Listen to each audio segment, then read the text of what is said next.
because I've heard lots of people say something like kids are like sponges. They just pick it up.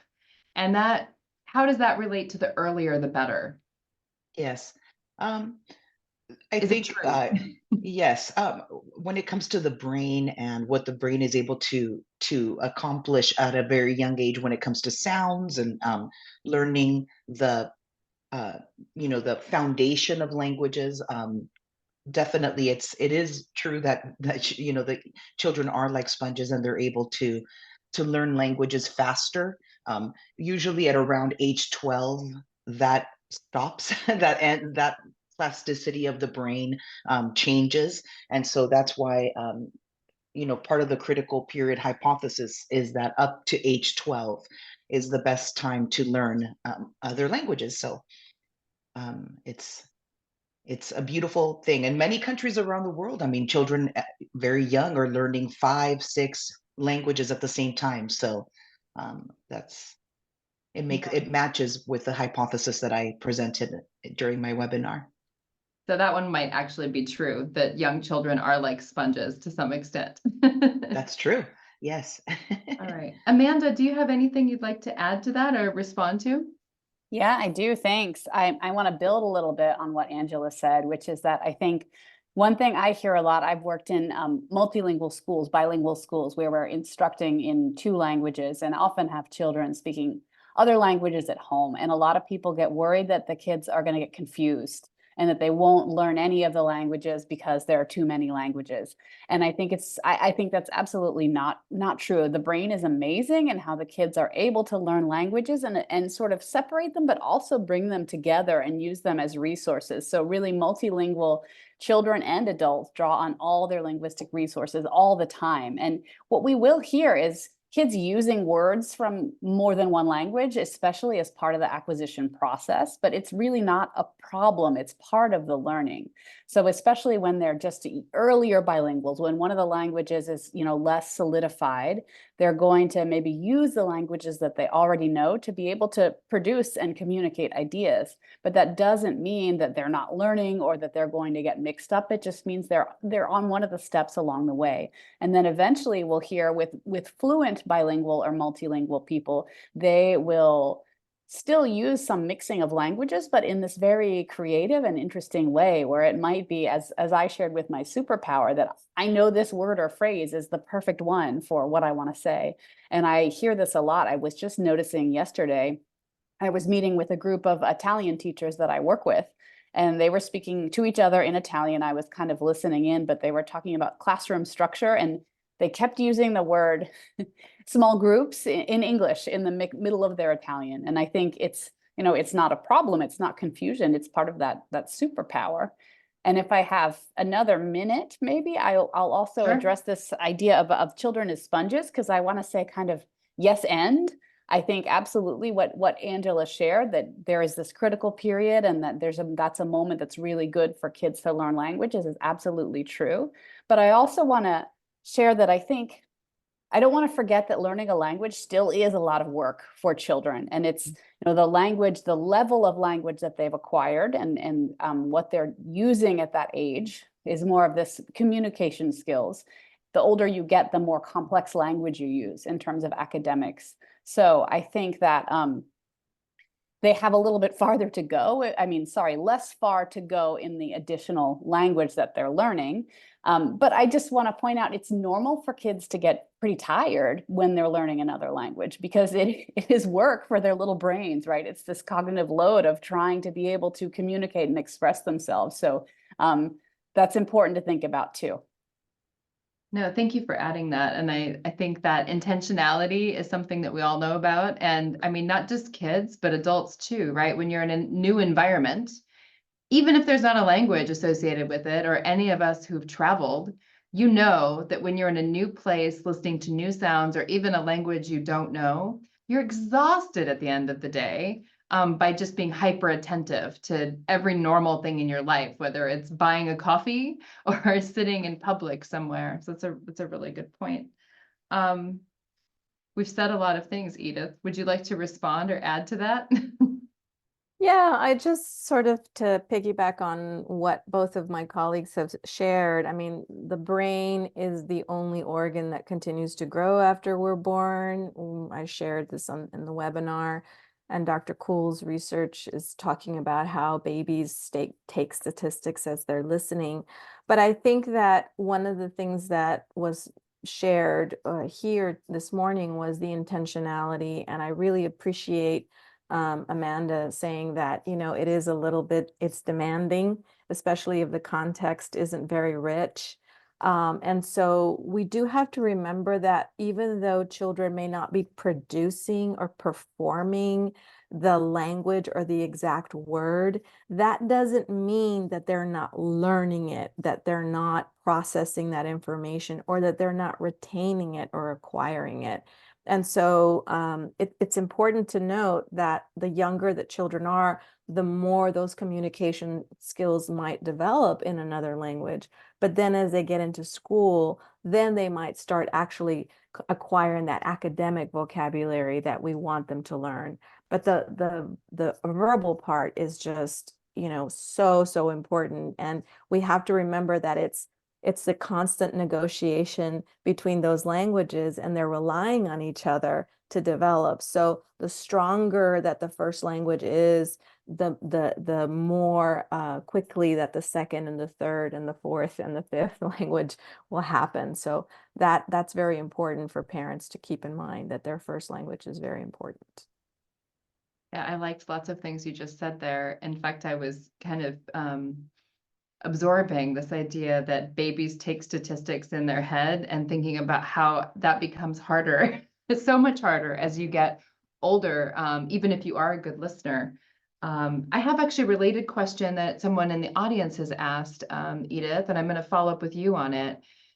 What about teenagers who are past their critical period?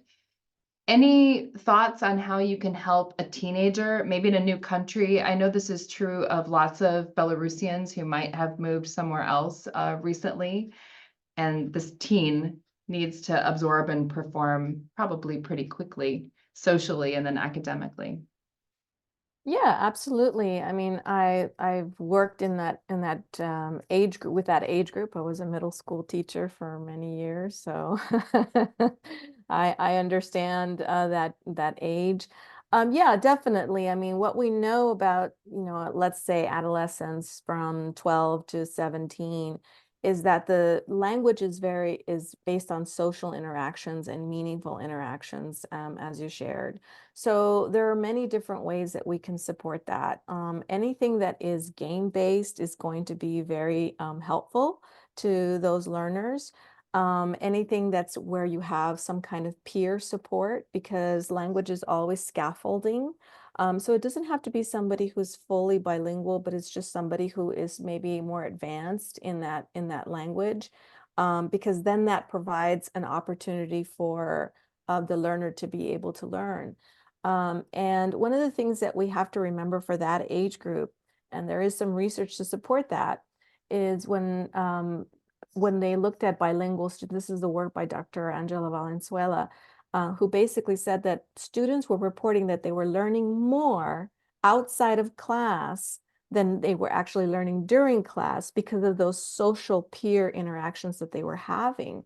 And so they're getting this kind of vital information, like, what do I really need to know? And what are the words that are really important? Social interactions are the key here. So if we can build language and second language around those social interactions in a structured way, because we know they're happening already in an unstructured way. And if we can create those opportunities, that's really the best bet for that age group. So what I'm hearing is that it's probably pretty important for teens to make friends or maybe be involved in, I don't know, sports, extracurriculars, where they're having that unstructured time with people their same age, in addition to class time. That's really interesting.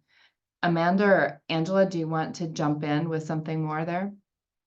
Angela, Yes. go for it. Yes, I also want to add, a lot of times when working with children in general throughout their multilingual journeys, I always tell parents and even colleagues that we have to let kids in on their own bilingual journeys. I mean, ultimately, it's their decision to learn another language. The amount, you know, as my colleagues have stated, it's a lot of work, and there's so much personal, intrinsic motivation that has to occur when learning another language. I mean, I even think of myself with Italian.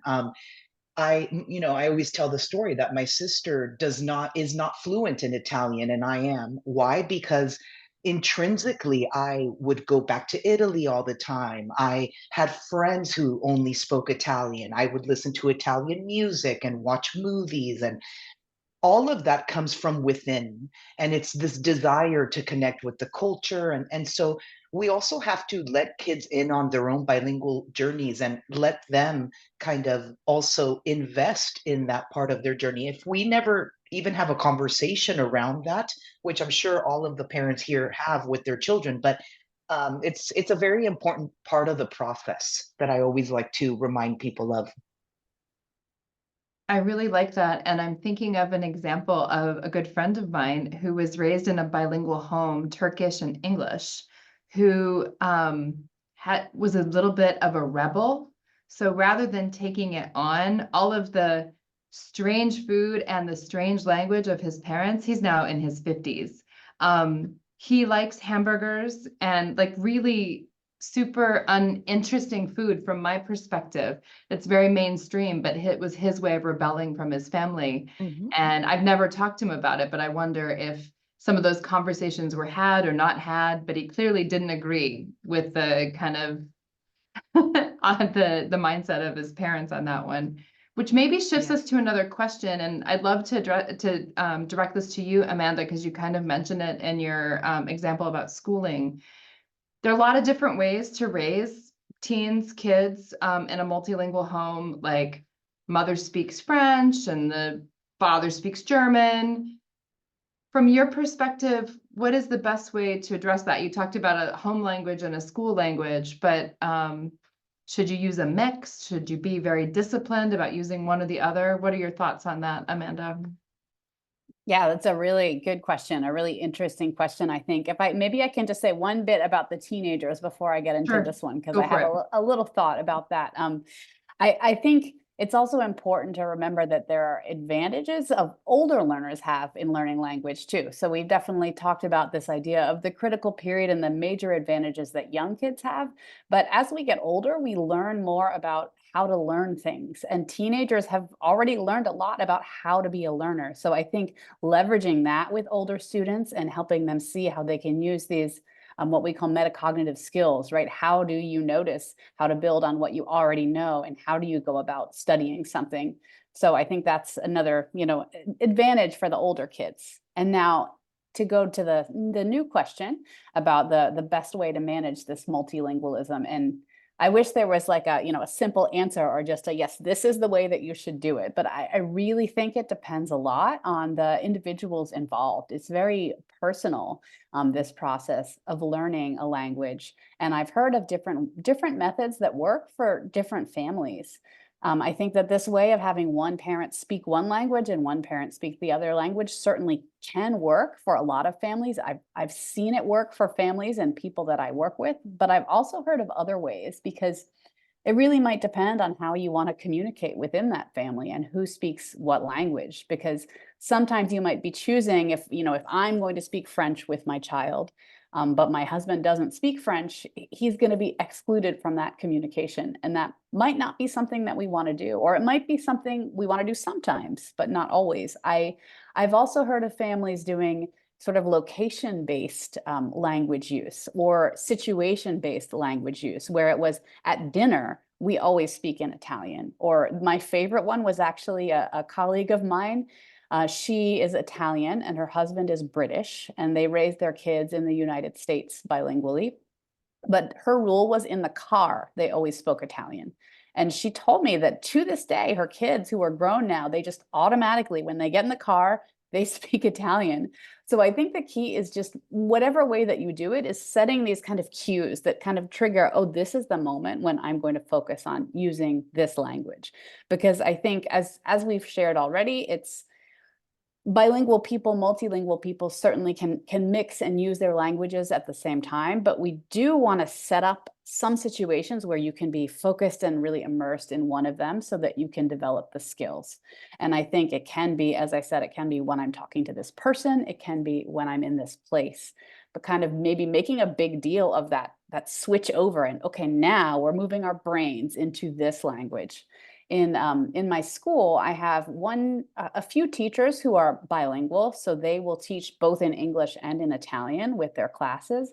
And depending on the context, they might use both languages, but they also, I've seen one of them really do this like deliberate, she teaches young kids, she teaches kindergartners. So when she wants to say it's English lesson time, she goes through a whole ritual of like turning a switch in the brain, and then she starts speaking English to signal to the kids, okay, now we're speaking English.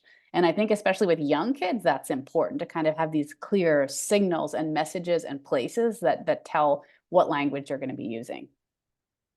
Thanks, Amanda. That's really useful. And I know that several of you have this experience, but Edith has specifically talked about it. She raised 2 bilingual kids who are now adults successfully. And I'd love to hear your thoughts, Edith, on what worked for your family. Thank you. Yes, so my children are now 24 and 26, and they're very thankful that they can speak Spanish. They were raised in the United States. But 2 things I did that I think are very intentional. One was I always had books in both languages, and then we would alternate. We would say today is Spanish day and today is English day. And even if on that day they didn't speak, sometimes they just listened because they didn't want to speak Spanish on that day. We would just alternate that. And then we did that until really until they became adults, and we still do that. So it's just a lot of intent and a lot of giving value to both languages, making sure that they understood that each language had a lot of value. And then something I always told them was, I've never heard a person say, I wish I didn't speak 2 languages. I wish I only spoke one. I'm so unhappy that I learned a second and a third language. I've never heard somebody say that. And every time I would say that to them, they would laugh and they'd say, okay, yeah, I'm going to keep my Spanish. That's really useful. I want to build on that a little bit. I was recently in the United States, and I visited some friends of mine who are from Uzbekistan, and they're raising their children bilingually with Russian and English. And we got halfway through an amazing dinner that had been cooked, and we switched to Russian at the dinner table. Their children are pretty small, and so their exposure to Russian is mainly at home. And what was happening is the child would get halfway through a story and then not have the language to talk about it and just switch over to English because it was, at this point, they've been in the States for about 2 years, more comfortable. The parents were not very happy with how frequently that happened or how casually it happened. So there was like a code happening at home. Maybe Angela, I'll let you take this one or at least kick it off. How do you prevent your child from confusing languages in his or her head? Okay, this is a very interesting question as well. I don't, when a child does that, I don't perceive it as confusing the languages. They're just kind of using the languages that they know to communicate, right? They're using all of their linguistic repertoires. If we want them to kind of not mix the languages because we want to, like Edith was saying, develop them, um, more thoroughly or without mixing them. Because when I taught dual language immersion for 21 years, right? So that's very common for children to do this in the classroom. And so mostly what you can do is redirect them. For example, if you're having a conversation in Spanish and a child all of a sudden starts speaking English, you can rephrase what they're trying to say in Spanish so that the reason they're switching into English is because those words are not coming to them easily. Also, they know their parents speak English and that their parents will understand them. So it's also more of a like relaxed conversation. But if we were in the classroom, I would encourage them to restate it in Spanish. There's a lot of patience. You have to wait for them to be able to actually speak to you.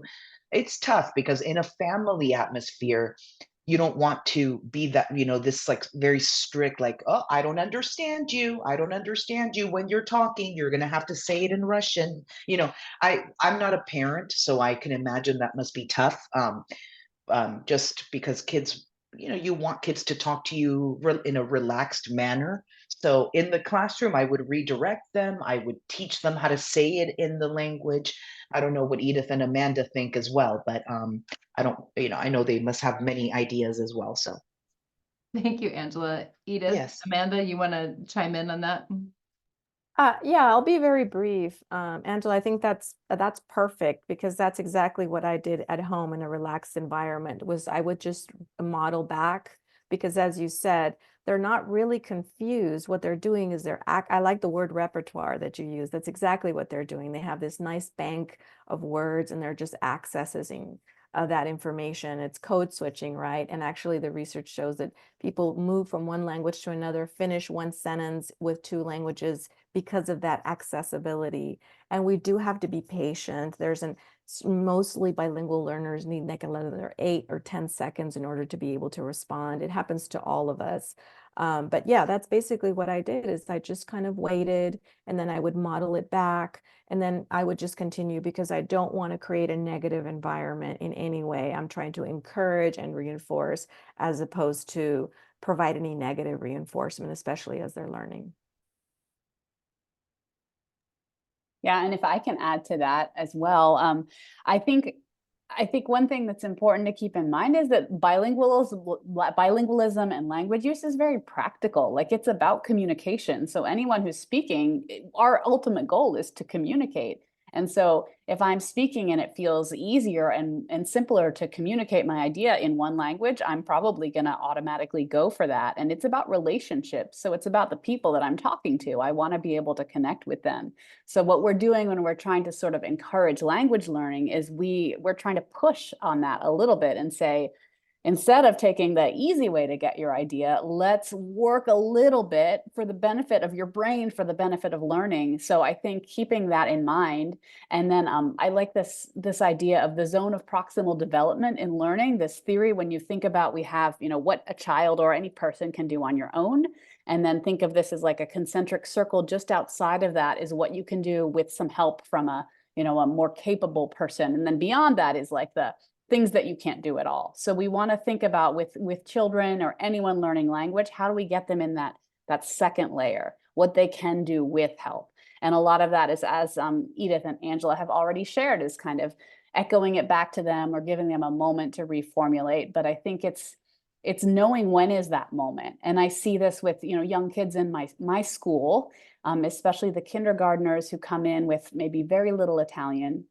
The teachers are first going to spend some time building relationships with them and make sure they feel comfortable and that they know they can communicate with this person. And then as they learn more Italian, and especially as they get sort of more of that receptive language, they understand a lot. Now they're going to start pausing and saying, oh, try that one in Italian. Let's say that one in Italian.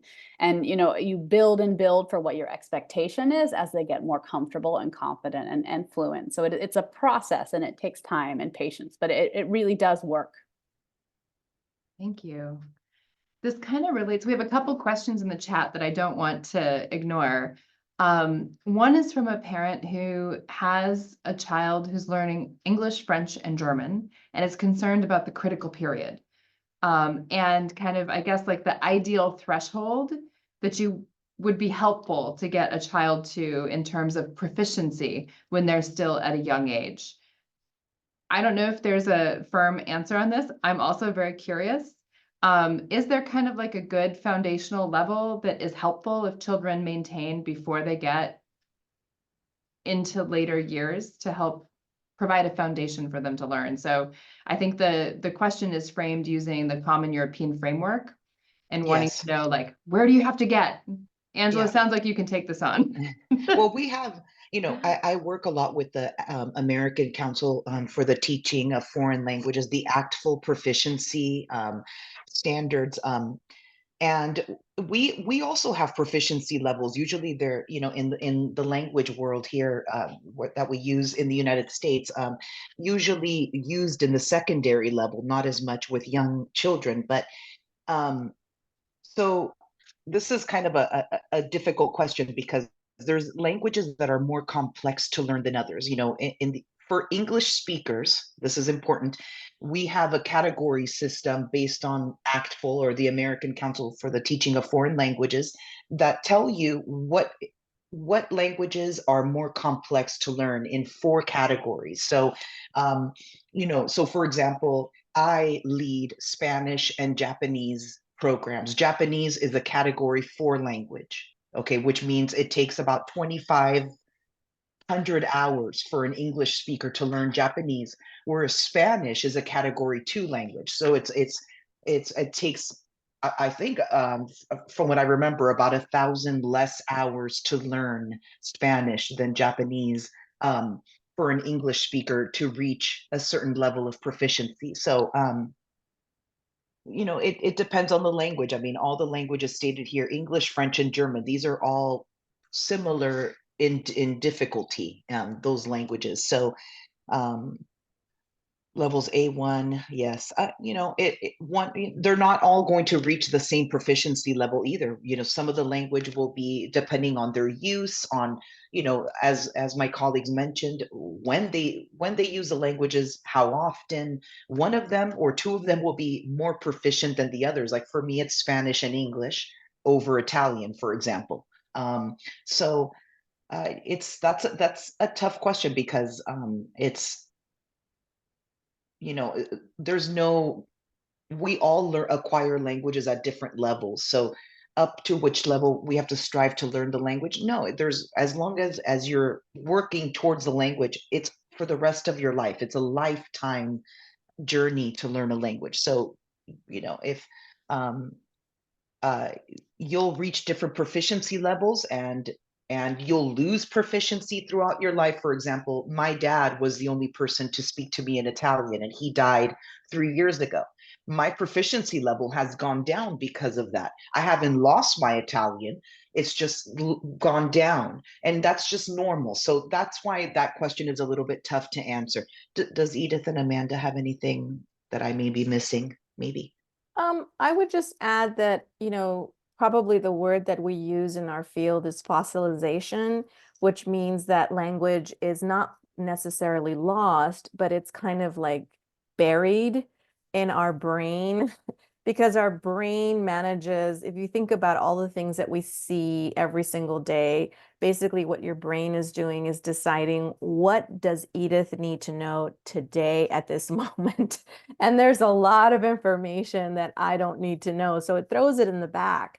And so this is what's happening with language. You know, it's there. I remember going to Morocco with my brother in 2004, and we landed there, and I thought I was going to be using Spanish, and everybody was speaking French. And I remember my French just came out, and my brother said, "You speak French?" And I said, "Apparently I do. I hadn't spoken it since 1987." So it's there. And so what's really key here in terms of developing a language is language opportunities. So if we want to really increase proficiency, then we need to intensify those language opportunities depending on how we prioritize that language. And then it becomes much, we sort of unbury it and it comes to the front. And I'll add a little maybe anecdotal evidence from my experiences, which is because I see we're talking about three languages here. And what I notice is once a person has acquired a second language, an additional language, it's much easier to get to proficiency in any other languages. So it could be that there's a second language here that's a little bit stronger. It sounds like in this case, it might be German, that really is going to help with the other languages too, because the skills transfer over. I used to teach English as a second language in a French bilingual school. So I had French children who were coming in and learning English. And I really saw, I remember having a child who spoke Finnish at home. And she learned English so much more quickly, because I think there's part of this process of just kind of understanding that there is another language and that things work differently in other languages. And then once you have that, it really can help and make things go faster with an additional language. And then I also connect with this idea of, you know, languages that are kind of buried and then come back out when the opportunity is there. I studied Italian in college, which was a little while ago now. And I started working at this Italian bilingual school just 2 years ago, and it came back. It's there. You know, I needed a little practice and some more vocabulary, but I was definitely not starting from zero. I could bring it back out. And I think that's something that connects with what everyone has already shared, but I think it's very interesting. Can I Thank add one you. thing? Oh, go ahead, Edith. Yeah. Yeah, and I just want to add this very briefly, and exactly what Amanda and Angela just said is that once a learner at an advanced age understands what a sentence is, what grammar structures are, what vocabulary is, then that concept is just consistently being used, and that skill is consistently being used for second or third languages. Thank you. Now, there's a lot there that I think, thank you for the three of you to kind of chime in on that, because I think it helped give us more context of this idea of like language proximity and opportunity, and actually the amazingness of our brain in terms of managing lots of information. I keep thinking back to this doing statistics in your head, which is a lot like maintaining multiple languages in your head. We have a question here that I think is interesting about native language. I'm thinking about, you know, probably Belarusians maybe who are living in Poland.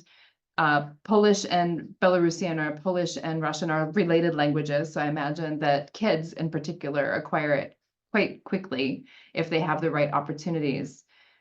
How can you instill in a child an interest in his or her native language when you're living in another place, so that you kind of maintain the two languages and you don't lose one or deprioritize one over the other? I wonder if you have any experiences or thoughts on that.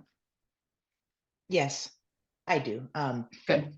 Yes, for me, the best way to well, one of the ways, I shouldn't say the best way, but to instill an interest in learning language, it's through culture. It's the falling in love of the culture that really causes us. Remember that intrinsic motivation. Ultimately, learning a language, yes, of course, our families, our schooling is very important, but ultimately there's this love on the inside, right? I mean, Amanda talks about taking Italian in college. If I start asking Amanda, why did you take Italian, we're going to discover, I'm sure, that it has to be this love of culture somewhere along the way, the love of the people. And so music, art, dance, the performing arts, all of the foods, everything that makes up culture, community, that's from a young age, reading to children about books with books from the countries that these languages are spoken. It's very important to connect the culture. That's really one of the ways for me to instill that interest.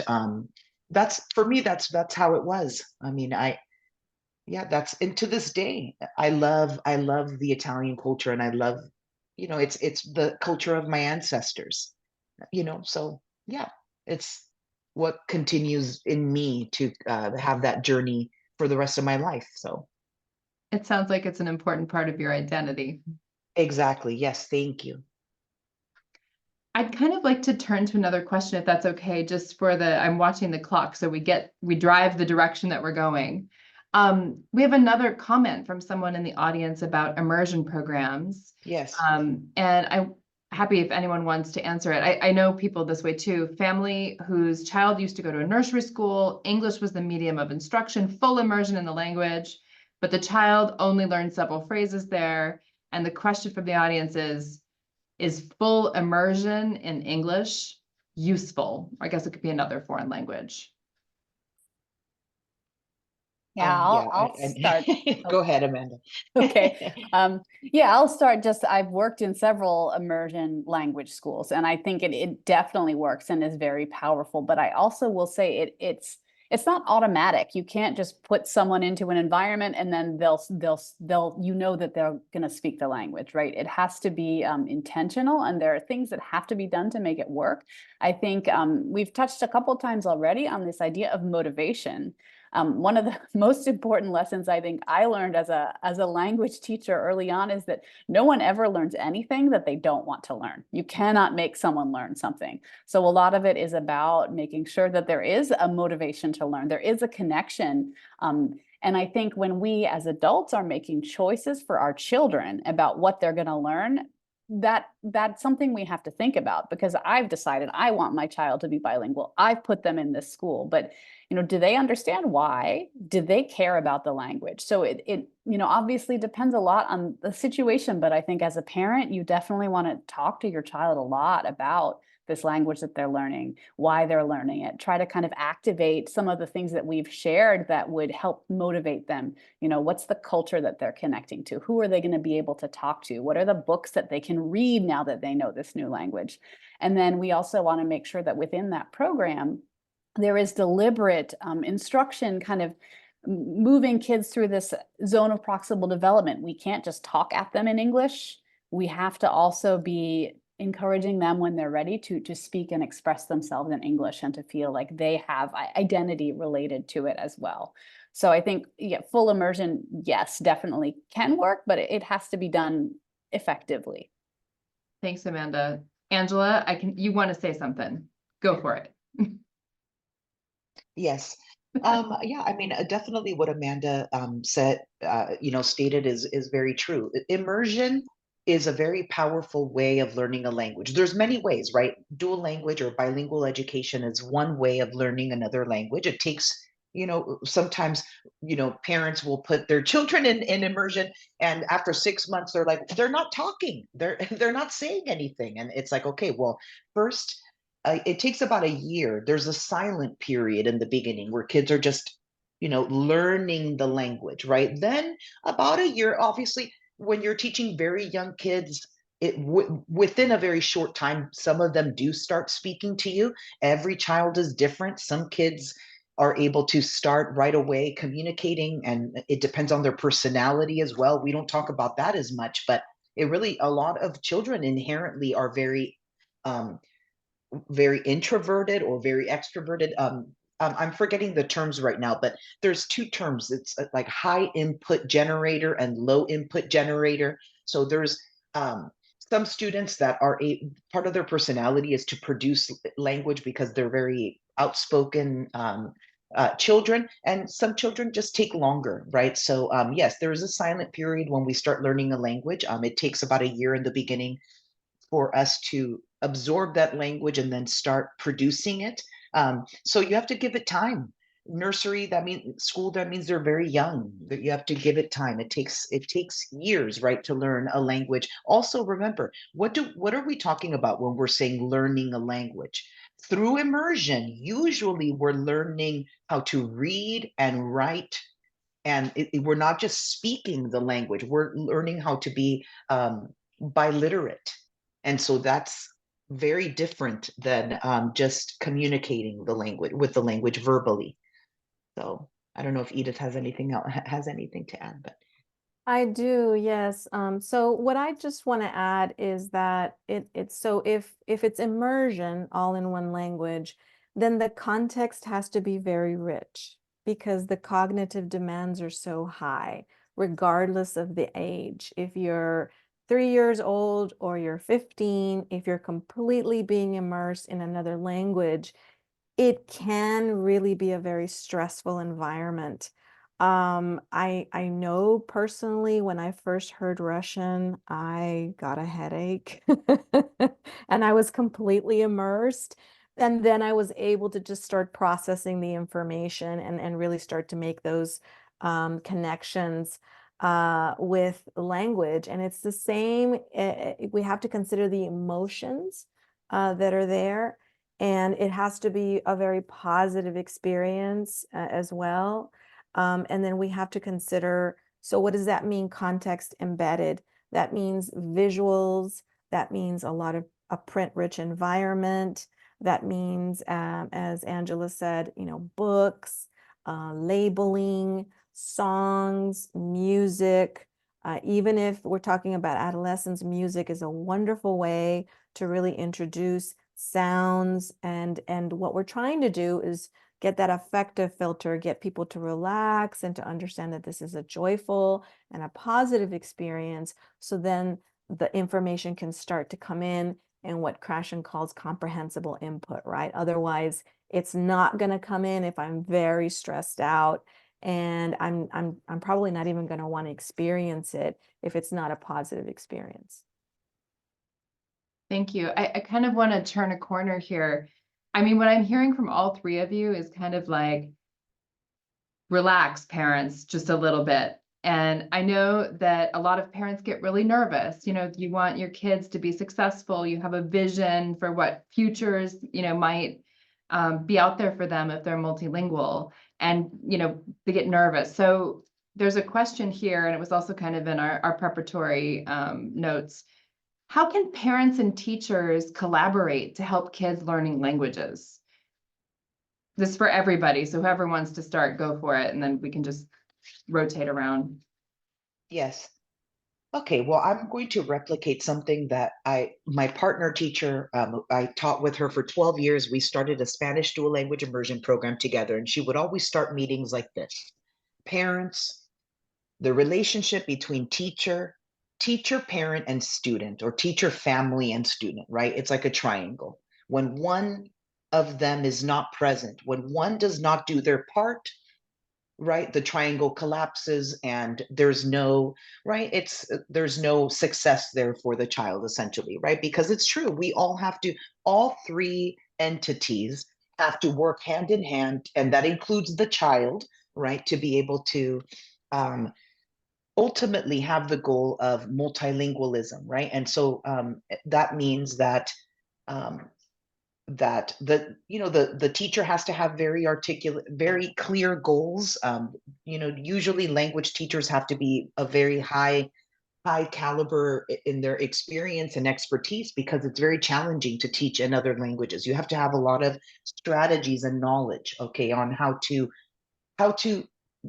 um, carry children in that journey and be able to pedagogically support them, and be able to tell parents how they can support their children in that journey as well. So what I wanted to add before Edith and Amanda is go on, is that essentially all three parts are crucial in that process, and that includes the student from a young age, letting that child know why they're learning that language, because that child ultimately is the one that's going to have to do all the effort when they're on their own reading, writing. It's on them really to put in that effort, and the motivation for that effort is going to come from the teachers and the parents. Okay, that's what my dad from a young age would always tell me. Angela, we are Italian. This is why it makes me emotional. This is why my dad he would always talk to us in Italian. He would read to us and he would say, remember, Angela, we are Italian. That's where you're from. Your ancestors are from.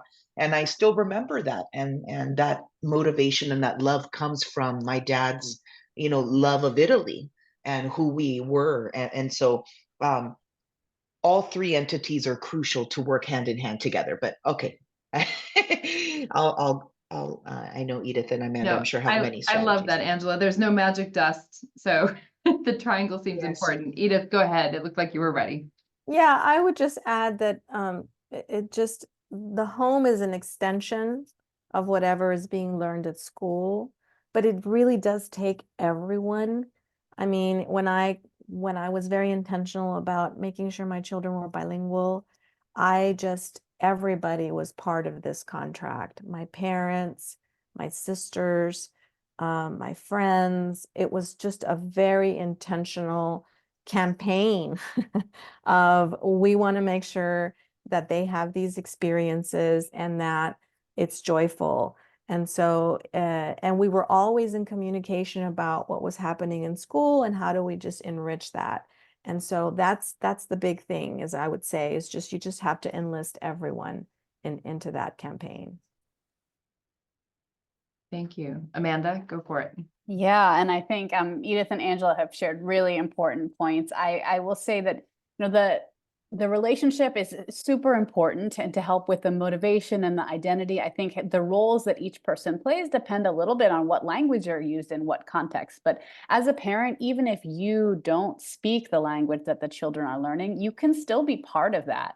And think about how you can be part of this, you know, developing the motivation in the child. So what we tell families at my school who don't speak Italian is that they can take on the role of modeling for their child, of modeling what it is to be a learner. And I think that really helps kids to see adults don't know everything, and we all learn and we all work to learn, and it's okay. Like, I'm going to read this book to you. And we always joke that, you know, the parents know their kids are acquiring Italian when they start correcting their accent and criticizing how they speak. But I think that, and also just, you know, asking the child about the language. Can you teach me what this word means? Or, you know, how, oh, that's so interesting. Showing this excitement and engagement for the language, and also knowing that all language learning is related. So whatever language you're speaking at home is a critical base for another language. So by developing literacy skills and language skills in that first language or any other language, you're building something that kids can really transfer, and skills they can transfer to another language. And I think also making those transfers explicit, it can be really interesting also to compare languages and to say, oh, I know that, you know, this is how we say this in this language, and I noticed it's different in the other language. That's so interesting, right? Like, the order of the words is different, or this phrase doesn't translate exactly. So modeling this kind of engagement and interest in studying languages can really help too. I like that element of curiosity.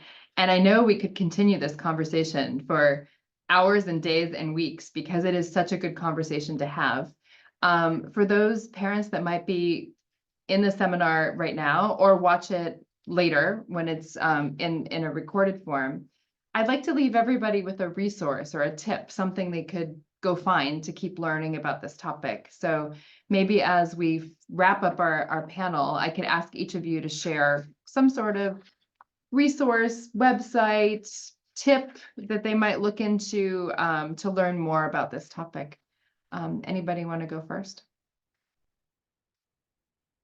The Office of English Language Acquisition under the U.S. Department of Education has really resourceful information about toolkits for parents and for families, and they actually have it in several languages for anybody who's interested in kind of working with newcomers. So that's a great resource. Colorín Colorado, I'll put it in the chat, is a free website which has a lot of information as well. And so those are just some really great resources for anyone who's looking at developing other languages. Thank you. Those are great pieces of advice. If you would throw them in the chat, that would be really useful, Edith. Angela, Amanda, have a favorite resource or a place that we might look into? Can be the same one. I've got one book that I really, really love, because it was a book that shifted my thinking about what it meant to be bilingual. And so that changed my thinking about what my goal was in teaching. It's called Bilingual Life and Reality. And I'll type it in the chat with the author, but it just very easy to read, but based in research, and gives you a good sense of what bilingualism looks like. So I highly recommend that one. Thank you. Yes. And for me, I mean, I don't specifically have a particular resource. I mean, I'm sure one will come will come in mind, but I love, you know, there on YouTube, there are so many webinars and you know, just resources for parents. Believe it or not, YouTube, I mean, if you enter like webinars on raising multilingual children, or, you know, there's so much information out there.